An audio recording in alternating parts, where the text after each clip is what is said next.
ಆಪ ಮಾಡಲಿಕ್ಕೆ ಮೊದಲು 4 ಗ್ಲಾಸ್ ನಾನು ಬೆಳ್ತಿಗೆ ರೈಸ್ ಸೊಸೈಟಿ ರೈಸ್ ತಗೊಂಡಿದ್ದೇನೆ. ಅದೇ ಲೋಟದಲ್ಲಿ 1 ಲೋಟ ತೆಂಗಿನ ತುರಿ ತಗೊಂಡಿದ್ದೇನೆ. ಅಷ್ಟನ್ನು ಜಾರಿಗೆ ಹಾಕಿಕೊಳ್ಬೇಕು. 1/4 ಲೋಟದಷ್ಟು ರೈಸ್,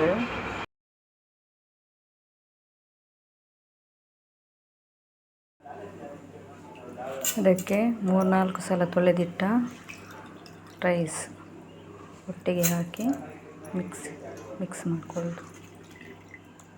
ರುಚಿಗೆ ತಕ್ಕಷ್ಟು ಉಪ್ಪು ಆಪ್ಷನಲ್, ಗ್ರೈಂಡ್ ಮಾಡುವಾಗ ಕೂಡ ಹಾಕ್ಬೋದು ಅಥವಾ ಮರುದಿನ ಬ್ಯಾಟರ್ಗೆ ಕೂಡ ಹಾಕ್ಬೋದು. ಕೈ ನೀರಿಗೆ ಸ್ವಲ್ಪ ಸಕ್ಕರೆ ಹಾಕಿ ಹುಳಿ ಬರಿಸಿ ಇಡಬೇಕು.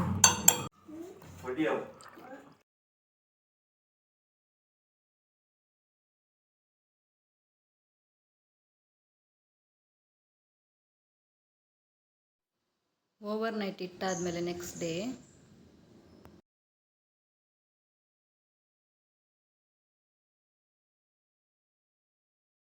ಆಪ ಮಾಡುವ ನಾನ್ ಸ್ಟಿಕ್ ತವ.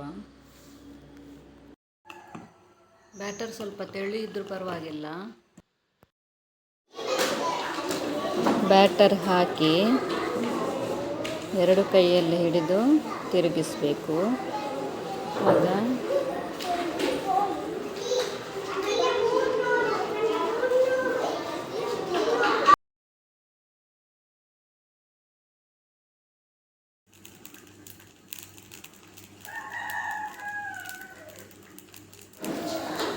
ಅವಕ್ಕೆ ಬ್ಯಾಟರ್ ಹಾಕಿ ಆದಮೇಲೆ ಸ್ವಲ್ಪ ಹೊತ್ತು ಬಿಟ್ಟು ಮುಚ್ಚಳ ಮುಚ್ಚಬೇಕು.